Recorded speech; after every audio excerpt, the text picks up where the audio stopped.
हाँ, तो सवाल ये है कि शर्मा ने केलों से ज़्यादा सेब खरीदे हैं और उसने चेरी से ज़्यादा केले खरीदे हैं।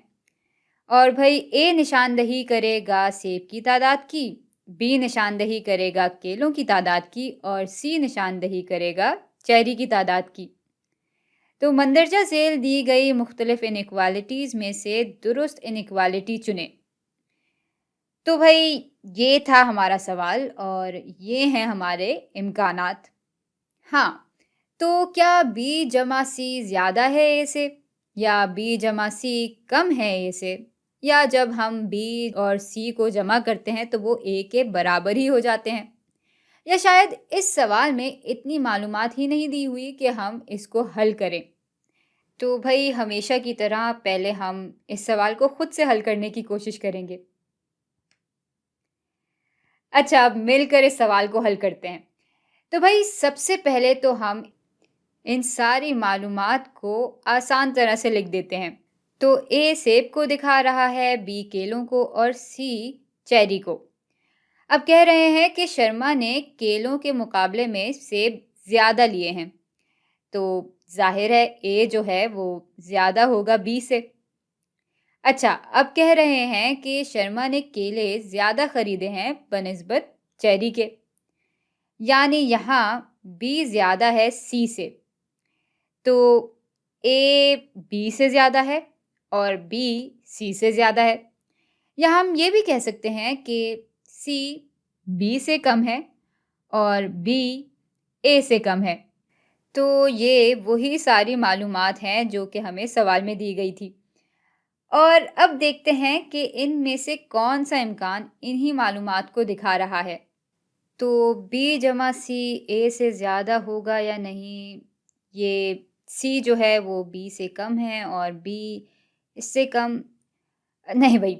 ऐसा करते हैं कि इन सब के लिए कुछ इकदार फ़र्ज़ कर लेते हैं, वरना हम बहुत बुरी तरह इस सवाल में उलझ जाएंगे। और इकदार की मदद से हम देख लेंगे कि कौन सा इम्कान दुरुस्त है।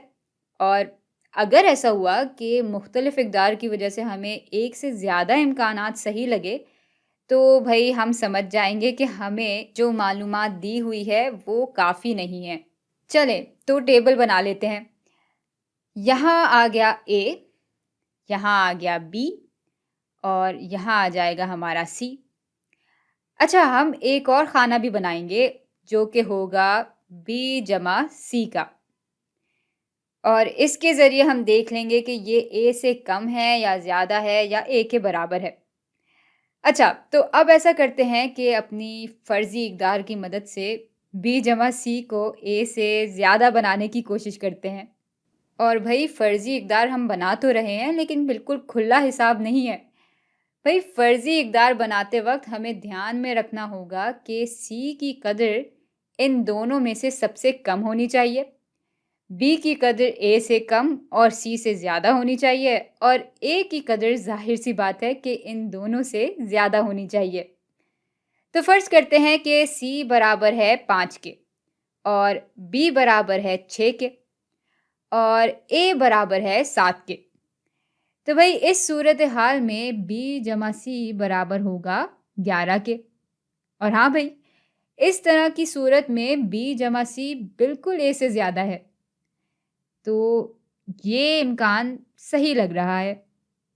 अच्छा, अब देखते हैं कि क्या किसी तरह हम बी जमा सी को ए से कम दिखा सकते हैं या नहीं। तो फ़र्ज़ करते हैं कि हम बी और सी की इक़दार वही रखें और ए की कदर 12 रख दें।